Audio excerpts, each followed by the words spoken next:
बोलिए, आप उसको पुलिस कस्टडी रिमांड में दिए जाएगा के साथ इसने हमको 161 आरपीसी के तहत बयान दिया है कि हम फला चीज बरामद करावेंगे। इस वजह से पुलिस कस्टडी रिमांड की। और सीबीआई के हर केसेस में आप 15-15 दिन 20-20 दिन में 1-1 महीने 2-2 महीने की पुलिस को सीबीआई रिमांड या पुलिस कस्टडी रिमांड दिए गए हो। व्हाट इज, क्या मतलब है इसका?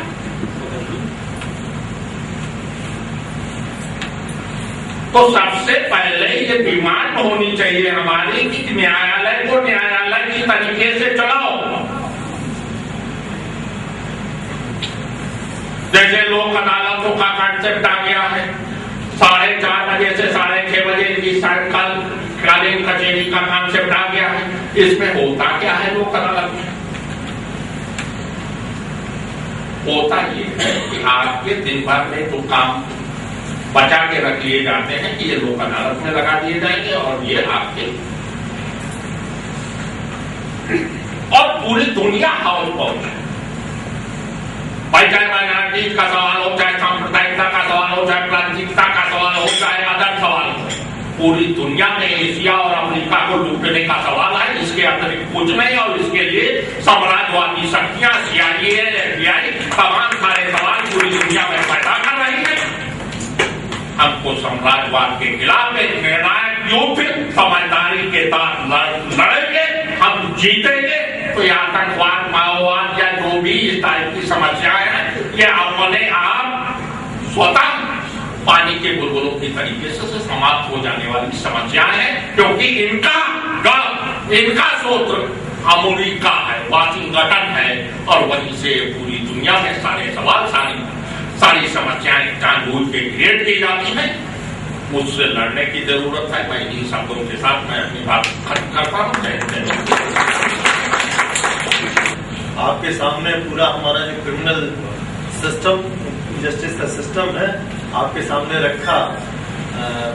मुझे लगा कि आप सभी लोग इनके तजुर्बों से बहुत लाभान्वित हुए होंगे। हमारे बीच हमारे कानपुर के जाने माने और बहुत सुप्रसिद्ध हस्ती एडवोकेट्स में सईद नकवी साहब आ गए हैं। मैं उनसे गुजारिश करूंगा कि वो कृपा करके इधर आवे।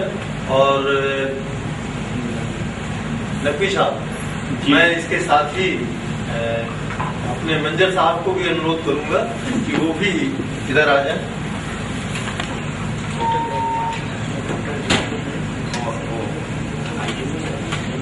असल में नकवी साहब क्या है कि सुलेमान साहब को भी हम चाहते हैं कि थोड़ा सा आप सुन लें, फिर उसके बाद आप अपनी बेबाक टिप्पणियां करेंगे तो अन्य लोगों को भी आनंद आएगा। मैं सुलेमान साहब को निवेदन करूंगा, निवेदन आपके साथ हो गया, अलग दे जाइए।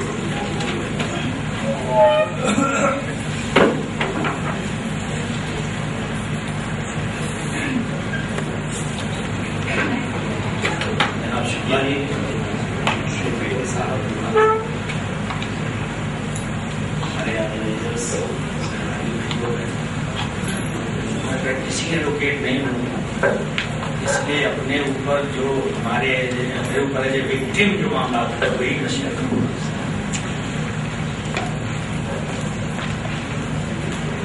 2001 में मेरी गिरफ्तारी हुई NSA, जेल ले जाया गया। मेरी गुड़िया कुछ ऐसी है, आम आदमी से मुख्तलिफ। तो जेल के सारे बंदी बेचारे मुझे खिड़कियों से झांक रहे थे। मैंने एक टीचर से पूछा कि हमें चौबे से कर रहे हैं, इससे पहले उन सवाल आए होंगे, कुछ दाढ़ी वाले टूट वाले भी आए होंगे।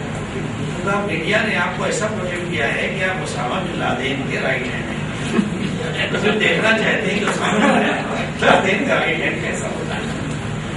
यहाँ से पहली एंट्री मेरी जेल में हुई।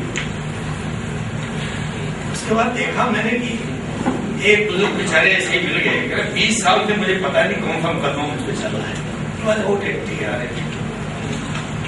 अच्छा भाई मैं डीजे को लिखता हूँ आपका।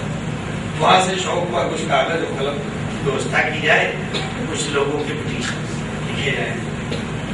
लिखना शुरू किया। 6 महीने बाद पता चला कि उसका तो अपिटल हो चुका है कई साल पहले, लेकिन उसका रिहाई वारंट जो है, रिहाई जो आता है परवाना, वो नहीं आ पाया दफ्तर में, इसलिए जेल में पड़ा हुआ है। मैंने कहा भाई, थोड़े से पूछा कि भाई ये बक्सा यहाँ लगना चाहिए, मानवाधिकार आयोग के लिए कुछ कभी चिट्ठी नौकरी कोई लिखी जाए। तो उसने कहा आप आए हैं लगवा देंगे, इससे पहले किसी ने यहाँ मांगी नहीं की। तो भाई ये केस है बिला वजह जेल में पड़ा हुआ है, बर्डन है, और वो बेचारा खुली हवा में सांसें ले सकता है, पूरा हो गया है, कब मर जाएगा, तो लावारिस में हम उसको दफन कर देंगे, जला देंगे। मतलब अपने जहाँ ढूंढकर जाएगा, सिकंदरा के कहीं गांव पे रहने वाला था, दलित बेचारा, मतलब पता नहीं मेरा कोई बचा है कि नहीं, मैं 20 साल से हूँ, लेकिन मुझसे कोई मिलने नहीं आया, इसलिए और पैसा भी नहीं होगा। ये सिकंदरा से चूंकि रेल का सफर नहीं, बस महंगा है, बस से आ सकते नहीं। शुरू में आए साल 2 साल, फिर आना बंद कर दिया। इसी बीच में मेरे ऊपर एक जेल में खुशी हुई थी, लेकिन प्रशासन को मंजूर था मैं जेल में रहूं, क्योंकि वहां मैं था नहीं, जिससे खुशी हुई थी मुझे यहाँ लाया गया था कानपुर पेशी में, इसलिए 302 तो लग नहीं सकता था। तो कॉन्स्पिरेसी में 120 भी लगवा दिया जाए, ऐसी यहाँ के हमारे IG साहब वगैरह का प्लान कहा भाई इनको वारंट सुबह तो बता दो 3 वारंट थी, पर शाम को पहुंचा जो तो मालूम हुआ कि यहाँ पर ऐसा खुशी हो गई है। मुझे भी अफसोस हुआ कि बेचारे डॉक्टर मर गए। 2 महीने बाद पता चला कि मेरे ऊपर वो वारंट लागू किया जा रहा है।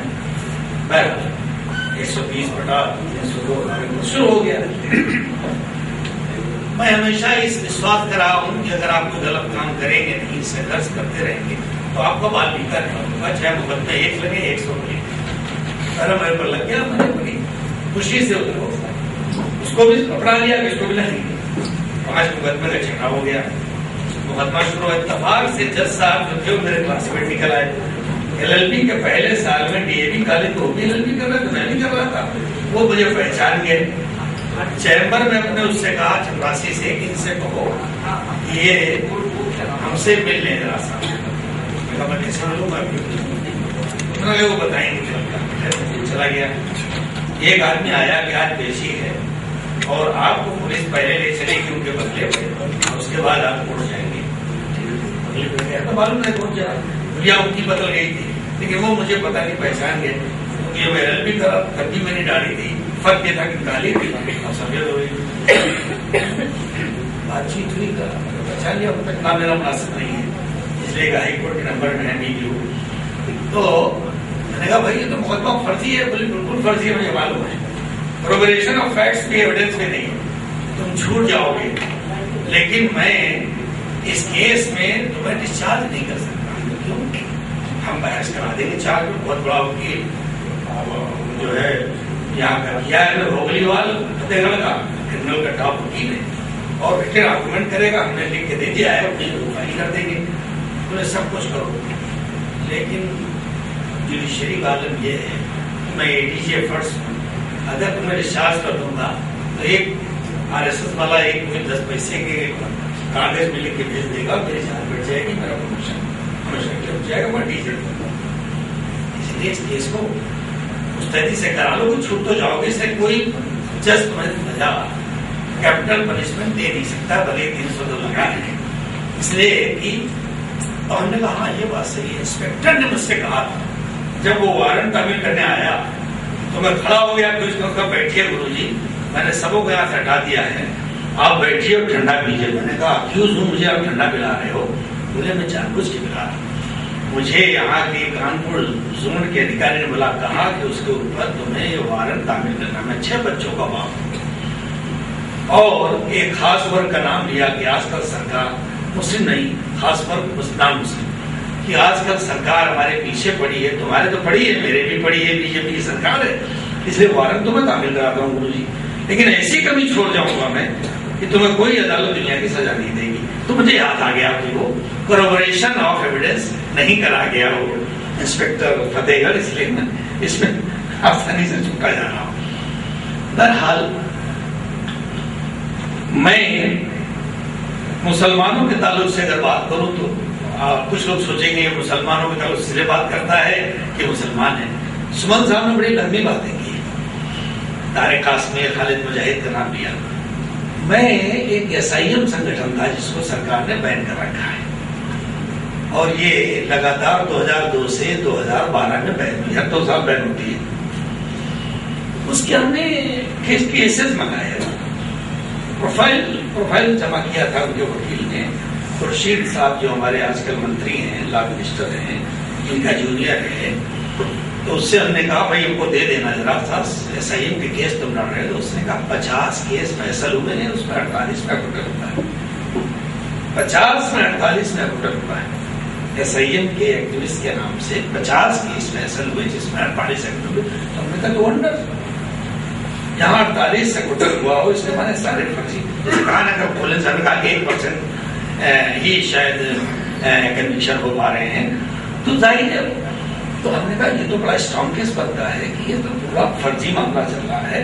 तो उनका है तो स्ट्रॉन्ग केस, लेकिन एक नया इजाद कर दिया है सरकार ने। अब SIM के अलावा प्रोविंशियल एक्टिविटीज एक्ट नहीं बंद करेगी, अब वो इंडियन मुजाहिदीन का नाम लेकर बंद करेगी।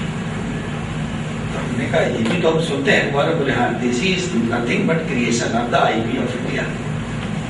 हमने कहा हाँ ये हम तलाश कर रहे थे मुसलमान होने के नाते को कहीं मिल जाए पता कि इंडियन मुजाहिदीन का कौन फाउंडर है, कौन अध्यक्ष था, कौन महामंत्री था, कब बनी, कहाँ बनी। तो मुझे मिल तो नहीं रही 3 साल से, लेकिन ताज साहब ने आज अच्छा बताया। अब पता चला कि क्रिएशन ऑफ IP है, तो मैं तलाश करना आज से बंद कर। दोस्तों जुडिशरी की क्या बात करें, पूरे समाज में एक तबका, नाम लिया सुमन साहब ने, दुनिया के किसी कोने में बैठ के हमारा मुकद्दर तय हो रहा है। मैंने 2 महीना पहले इंटरनेट से एक डॉक्यूमेंट निकाला, एक जगह मुझे जाना था सेमिनार में चेन्नई, तो एक रशियन जर्नलिस्ट का इंटरव्यू था और उसने कहा ये इंटरव्यू देने के बाद शायद मैं अब दोबारा आपको मिलूंगा, जिंदा भी ना बचूं, लेकिन मैं चाहता हूं जो मेरे अंदर चीजें आई हैं, मेरे इल्म में, मेरे ज़मीर हमें कचोके ना दे, इसलिए हम चाहते हैं चीजें शेयर कर लें हम इंसानों से, वर्ल्ड कम्युनिटी से हम शेयर करना चाहते हैं। उसने कहा, उसने लिखा, इंटरव्यू दिया, तो छपा और उसकी अंग्रेजी वर्जन मुझे मिला। तो उसमें उसने बताया, उसने कहा कि भाई मैं IMF में सर्विस करता हूँ, IMF में। उसके बाद कुछ दिन तक वर्ल्ड बैंक में भी रहा, निकाल दिया गया हूँ। आप जानते हैं आजकल मैं ना खामोशी से एक जगह पड़ा हुआ हूँ, और निकाला क्यों गया ये उसने इंटरव्यू बताया। उसने कहा दुनिया के कुछ कारपोरेट्स, वॉशिंगटन का आपका नाम ले लिया, एक शहर का नाम लिया, दूसरे शहर का नाम और भी लेने की जरूरत है। उसने कहा वो बैठे हुए पूरे दुनिया को चला रहे हैं, तीसरी दुनिया को गुलामी में कैसे लाया जाए, इसके लिए उस मुल्क के हालात, समाजी हालात, पॉलिटिकल हालात का जायजा लिया जाता है बाकायदा, और देखा जाता है वहां किस तरह से कास्ट क्लैश शुरू किया जा सकता है, कम्युनल क्लैश शुरू किया जा सकता है, सेक्टेरियन क्लैश शुरू किया जाता है, और किस तरह से वहां की आवाम को इसी के एंगेज किया जा सकता है ताकि वो रियल इश्यूज को जान न सके। और उसमें जुडिशरी भी इस्तेमाल होती है, मीडिया भी इस्तेमाल होता है, प्रोफेशनल इस्तेमाल होते हैं, पॉलिटिशियन इस्तेमाल होते हैं।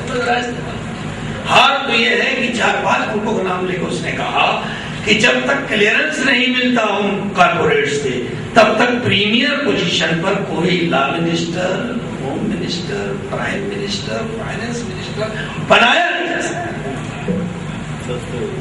प्रीमियर कैबिनेट पोजीशंस दी नहीं जा सकती है, हालांकि प्रीमियर्स का ताल्लुक बाज़ाब्ता कुछ नहीं है, they are not heads of the nations, वो किसी देश के सर्वेसर्वा नहीं है, लेकिन वो दुनिया को चला रहे हैं। ये कारपोरेट का कब्जा है। एक हमारे मित्र थे जर्नलिस्ट, क्योंकि मैं 43 साल से सियासी जिंदगी में हूँ, तो सन 1969, 70, 71, 72 में कोई मैं बयान देता था, बहुत रेलिवेंट पॉइंट पर तो छप जाता था। एक दिन मैं उनके पास गया, रिटायर होकर घर में बैठे हैं, उन्होंने कहा भैया क्या बात है कि मीडिया वाले कोई वो बात भी नहीं चाहते जो ऑथेंटिक होती है, वो उसके साथ सबूत भी होता है, डेटा डेटावाइज होता है। बोले इससे नहीं कि तुम जो है कारपोरेट्स के काम के आदमी नहीं हो, तुम कारपोरेट्स के लिए ऑब्स्टेकल हो, रुकावट हो, इसलिए तुम जैसे लोगों को साइड लाइन करने में ही बेहतरी समझी जाती है। और न्यूज डेस्क में न्यूज एडिटर्स डायरेक्ट गवर्न होता है प्रिंटर, पब्लिशर, मालिक, ओनर से, और वो गवर्न कहीं से और होते हैं। भाई अब समझने की कोशिश करो, अब मीडिया नहीं रहा। अब जो है ये सब उनके एक्सक्यूजेज हैं, उनके हाथ में चलने वाले इंस्ट्रूमेंट्स हैं, आलाजात हैं जो बैठाए उठाए जाते हैं। बड़े खतरनाक हालात हैं पूरी दुनिया में। हम जिस मुल्क के रहने वाले हैं, ये मुल्क अजीब और गरीब मुल्क है। ये दुनिया का नेतृत्व करने की सलाहियत और पोटेंशियलिटीज रखता है, सरखेज है। इस मुल्क पर सीधा निशाना है। बहनों और भाइयों, आज इस मुल्क को बचाने की जरूरत है। ये जो दिल्ली की हुकूमत में बैठे हैं, मैं उनकी बात तो नहीं करता छोकरे की, यहाँ की या वहां के, मैं तो दिल्ली की बात करता हूँ, क्योंकि गंगोत्री से ही गंगा जी चलती है, पार्लियामेंट गंगोत्री है। वहां पर गुलामों के गुलाम इस वक्त इक़्तिदार में बैठे हुए हैं और वो आजाद नहीं है कोई फैसला करने के लिए। एक डेलीगेशन मुसलमानों का बुलाया गया। हरबंस जो इस वक्त गवर्नर है वहां के कर्नाटक के, भारद्वाज हंसराज, उनके घर पे बुलाया गया। मैं भी उसका एक पार्ट था, जो कि मुस्लिम मजलिस मुशावरत को बुलाया, तो उसका जनरल सेक्रेटरी उन्होंने थे, मुझे भेज दिया गया डेलीगेशन। बड़े कायदे से मिले, बैठे, हम लोग शिकायत, ये शिकायतें की जो शुएब साहब की शिकायत में बेचारे हमला किए गए। अब सुमन साहब पे हमला कैसे करें? वो जानते हैं कि जिस दिन हम सुमन साहब पे हमला करेंगे तो फिर अम्बेडकरवाद कुछ ज्यादा ही धार के साथ हमला करेगा। ये डर है सुमन साहब, जो हमारे अम्बेडकरवाद भाइयों के साथ हमला करने में डरते हैं। अभी फिलहाल डरते हैं, बहुत दिन नहीं करेंगे। एक निशाने में तलवार वाले जी। तो उस भारद्वाज जी ने जो बातें बताई, मैं आपसे शेयर करना चाहता हूँ, पब्लिक प्लेटफॉर्म पे शेयर कर चुका हूँ। तो बातें सुनने के बाद बोले, भाई आतंकवाद कोई चीज नहीं है। पार्लियामेंट का हमला आडवाणी जी के इशारे पर आईबी ने पूरा इनैक्ट किया। मैं जिम्मेदारी से कह रहा हूं, चूंकि अभी जिंदा है, हंसराज भारद्वाज मरे नहीं है, और वो डेलीगेशन के लोग भी 2-3 गुजर गए दुनिया से बाकी। उन्होंने कहा अक्षरधाम पर जो ड्रामा हुआ वो बाकायदा भारत के गृह मंत्रालय आडवाणी जी के इशारे पर किया गया। कोई हमला अक्षरधाम मंदिर पर नहीं था। और उन्होंने मजीद क्या कहा? उन्होंने कहा भाई CIA का हेड एशियन कंट्री का वो था जो हमारे ना का डायरेक्टर था, डिप्टी डायरेक्टर। अब वो भाग गया काठमांडू के जरिए अमेरिका में, असाइलम हासिल कर लिया। हमने कहा क्या कह रहे हैं आप? जी ये चला है इंडिया के जमाने में। अच्छा तो उसको बुलाओ वापस भाई, अमेरिका से बुलाओ, केस दर्ज करो, अब तो लॉ मिनिस्टर हो, कैबिनेट के मंत्री हो। अमेरिका रिप्रेजेंटेशन, क्या बातें करते हो मौलाना? अमेरिका से हम अपने मुल्जिम को बुलाने की हैसियत रखते हैं?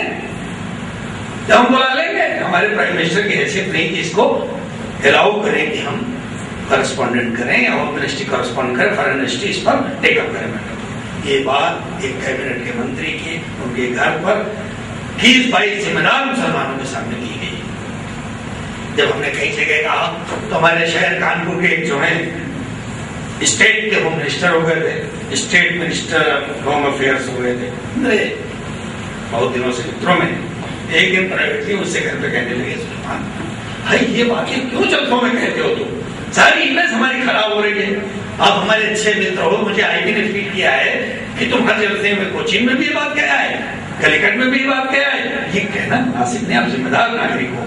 तो मैं कहता हूँ, तभी मैं कहता हूँ कि जिम्मेदारी अपनी मरने से पहले अदा कर जाऊं। देशवासी हमारे जाने ये हो क्या रहा है देश में। प्रकाश जी आपकी भी जिम्मेदारी होती है कि अगर इसमें सुधार कर सकते करो, न राजी छोड़ के अपने घर में आके फिर से अरहर की दाल तैयार करो, जो उस कारोबार में ज्यादा कमा। बेचारा खामोश हो गया, बहुत नेक अच्छा आदमी है, देखने में हमारे साथ अच्छा रहता है। या आपसे लोग बात करेंगे कोई फायदा नहीं होगा, आप मानोगे नहीं, आपकी दीवानगी आपको रोकेगी नहीं, इसलिए हम कुछ आपसे ज्यादा बातें नहीं करेंगे। लेकिन ये दीवानगी मेरे अंदर जो पैदा हुई है दोस्तों, मैं जिम्मेदारी से एक बात और आपके सामने कहना चाहता हूँ। इस देश में इतना कम्युनल बंटवारा हो रहा है। मैं उर्दू नहीं जानता था, मैं संस्कृत का चाहता था। मुस्लिम सियासत में आया, एक जगह प्रेस कॉन्फ्रेंस में था, टाई सूट पहने हुए था, तो मुस्लिम सियासत में पहला इलेक्शन 74 में लड़ा, तो रामपुर के पत्रकार थे, उर्दू वाले ने पूछा कि तुम काहे मुस्लिम पॉलिटिक्स में आ गया? मैंने कहा इसलिए आ गया कि नहीं, मुसलमानों का भी अपना एक हेरिटेज है, अपना मुल्क में कुर्बानी है, उसको बाकी रखा जाए। तो बोला इस तरह रखो कि सूट उठाई पहन के अंग्रेजी में बातचीत करके। मुझे लगा इसे मुझे थप्पड़ मारा तो उर्दू पढ़ना मैंने शुरू किया। मैंने पूरी तालीम करने के बाद 15-20 दिन उर्दू पढ़ी, उर्दू मुझे आती नहीं, लेकिन आज बोला शुक्र अदा करता हूं, उर्दू नहीं जानता होता तो कम से कम जो मुसलमानों का दर्द मैं रोज सुबह पढ़ लिया करता हूँ उर्दू अखबारों को, दर्द मुझे पता नहीं चलता। मैं बड़ी जिम्मेदारी से कहता हूँ, इतना कन्नड़ डिवाइड हुआ है मीडिया का कि राष्ट्रीय सहारा उर्दू और राष्ट्रीय सहारा हिंदी दोनों अखबारों में मंगाता हूँ। हमारे जुल्म तशद्दुद, हमारे दुख दर्द की जो वाकयात 2-4 कभी राष्ट्रीय सहारा उर्दू होते हैं वो हिंदी में नहीं होते हैं। अब आजकल कानपुर से एक अखबार चलने लगा इनकलाब और जागरण का ये अखबार है, जागरण वाली क्या उसका जागरण वाला, वो जागरण में जो पहले काम करता था लड़का वो इनकलाब में चला गया, छोड़ नहीं जानता था। दोनों अखबार मंगाता हूँ, दोनों की हेडलाइंस देखता हूँ, लोकल देखता हूँ, नेशनल इंटरनेशनल देखता हूँ। वो खबरें जो इनकलाब में पढ़ता हूँ वो जागरण में नहीं होती है। देखिए आदमी देश को बांट रहा है। जब दर्द नहीं समझेंगे लोग, हकीकत नहीं जानेंगे, दर्द समझेंगे कैसे? जैसे जब मैं जेल में रहा 14 महीना, जान गए मुझे कि मैं उसामा बिन लादेन का राइट हैंड नहीं हूं, तो प्यार पैदा हुआ। आरएसएस पे चर्चा हुई, मैं उस चर्चा में दवा से शरीक हो गया, सर मुट्ठी में।